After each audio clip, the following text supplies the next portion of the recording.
ini kita akan belajar bab kedua, prinsip kelistrikan dan sistem instalasi listrik. Prakarya kelas 9 semester 1.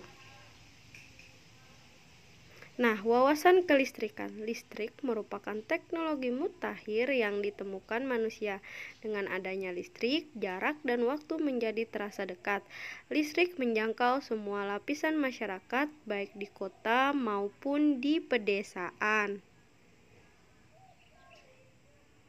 Nah, pengertian listrik. Kelistrikan adalah sifat benda yang muncul dari adanya muatan listrik.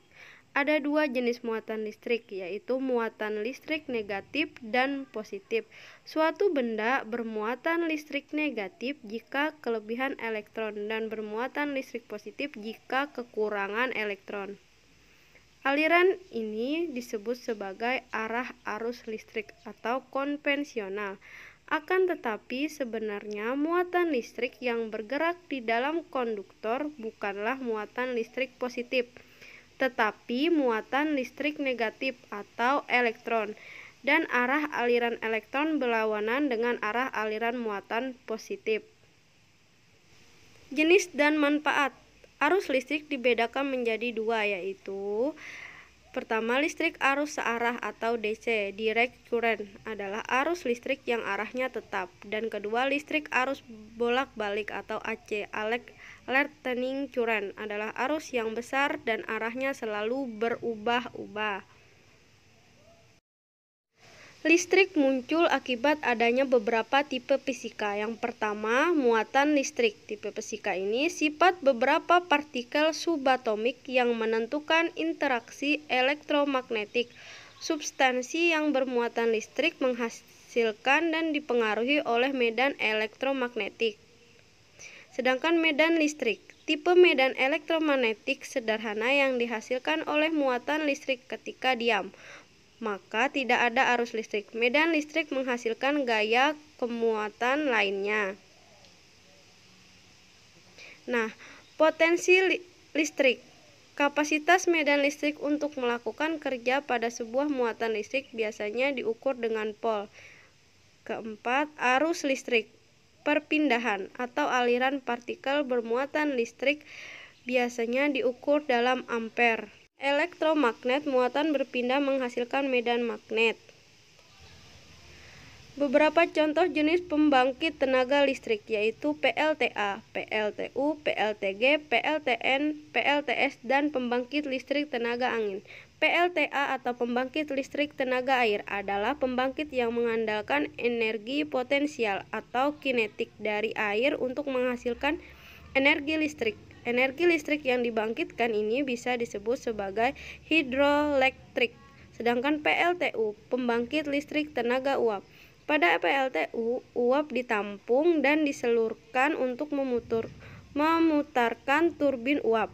Energi mekanik dari putaran turbin diubah menjadi energi listrik oleh generator.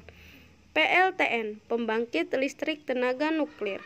Pembangkit listrik ini menggunakan energi uap yang dihasilkan oleh reaktor nuklir untuk memutarkan turbin uap. Dari turbin inilah energi mekanis diubah menjadi energi listrik.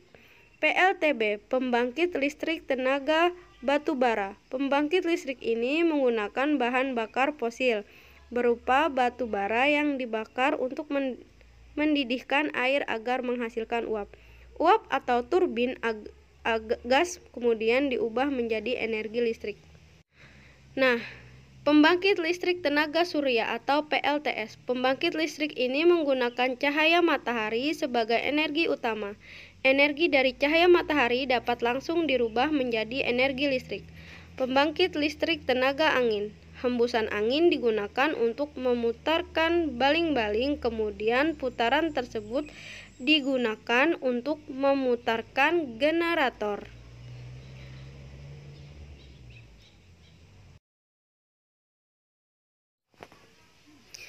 Instalasi listrik rumah tangga. Instalasi listrik adalah suatu rangkaian yang menghasilkan sebuah aliran listrik, bisa berupa sebuah lampu ataupun sebuah sumber listrik. Instalasi listrik terdiri dari sebuah skalar atau stop kontak.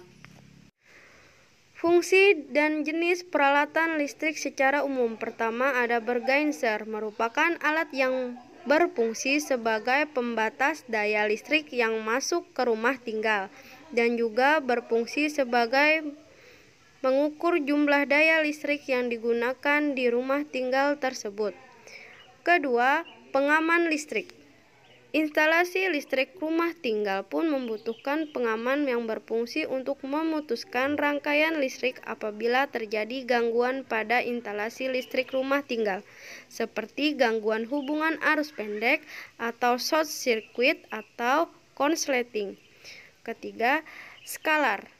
Skalar atau switch merupakan komponen instalasi listrik yang berfungsi untuk menyambung atau memutuskan aliran listrik pada suatu penghantar. Keempat, stop kontak. Stop kontak atau outlet merupakan listrik yang berfungsi sebagai muara hubungan antara alat listrik dengan aliran listrik.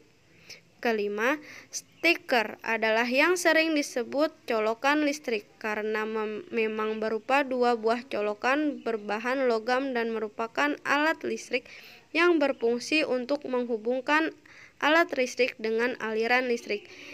Ditancapkan pada kanal stop kontak sehingga alat listrik tersebut dapat digunakan.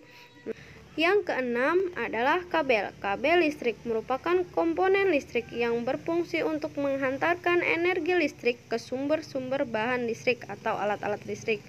Tugas kedua, tuliskan jenis-jenis alat kelistrikan yang ada di rumah Anda.